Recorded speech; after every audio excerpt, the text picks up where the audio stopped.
প্রিয় সংগ্রামী বন্ধুগণ আমার, আপনারা ইতিমধ্যে দেখেছেন গতকালকে ঢাকা ইউনিভার্সিটিতে একজনকে হত্যা করা হয়েছে। দেখেছেন জামিতে একজনকে হত্যা করা হয়েছে।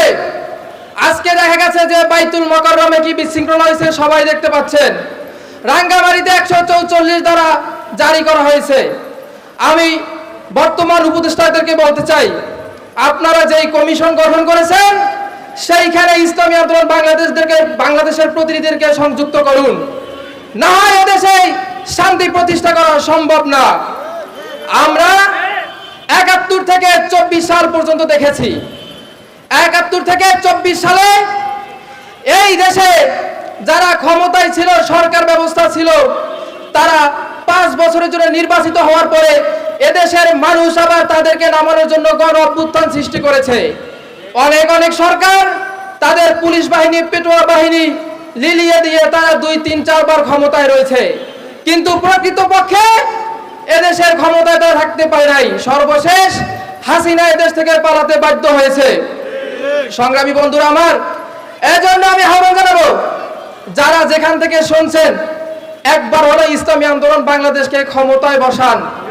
আপনাদের মূল্যবান ভোটের মাধ্যমে ইসলামী আন্দোলন বাংলাদেশের সরকার গঠন করান, তাহলে দেখবেন এদেশে আর কোনো স্বৈরাচারী কোনো ভাব আপনারা দেখতে পারবেন না।